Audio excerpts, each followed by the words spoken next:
It's March 25th, and the strange side of history awaits. Today, we have a factory fire that exposed deadly neglect, a disappearance that haunted for decades, and a nightclub inferno that trapped dozens inside. Let's begin. On March 25th, 1911, the workday in New York's Ash Building began like any other. Machines hummed, fabric rustled, young women, some only 14, leaned over sewing tables, unaware they were already trapped.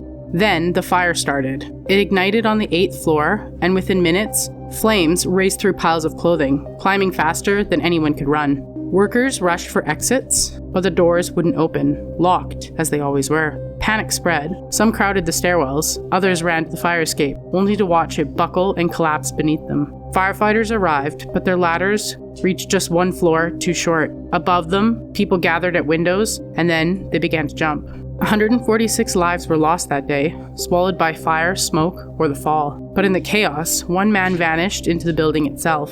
21-year-old Hiram Michel fled towards the elevator shaft as flames closed in. With no other choice, he grabbed the cable and slid down into darkness. He landed in the basement, alive, but not safe. Water was rising, smoke filled the air, and for hours he clung to the cable drum in freezing blackness, unable to move, barely able to breathe. Time passed and the building above him burned. They found him nearly frozen, covered in soot, submerged to his neck in the water from the fire. Hands tore from the cable, still alive after 4 hours underground. By the morning, the city would learn what really happened inside that building, that the doors were locked and escape was never actually possible. On March 25th, 1975, two sisters left home for a simple trip to the mall, 12-year-old Sheila and 10-year-old Catherine Lyon. They walked into the Wheaton Plaza in Maryland, excited to see the Easter decorations. It was the kind of place where nothing bad was supposed to happen, but they never came back.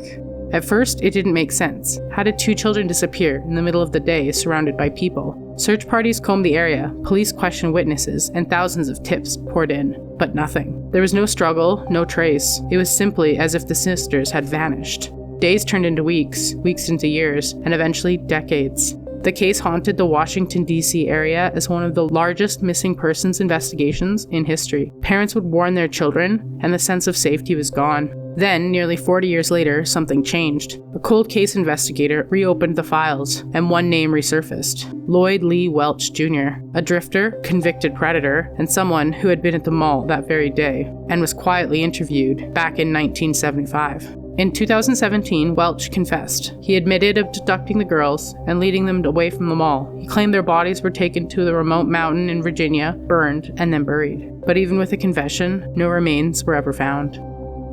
To this day, the Lyon sisters were never brought home. How did two children disappear in a crowded mall without anyone seeing anything?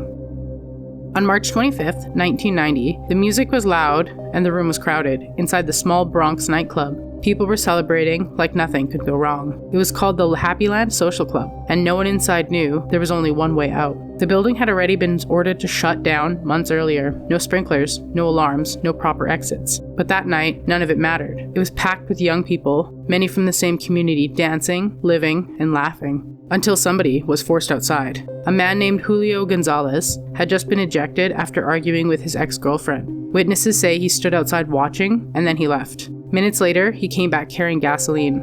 He poured it across the staircase, the only exit, and lit it. The fire exploded upward, and within seconds the stairwell became a wall of fire, sealing everyone inside.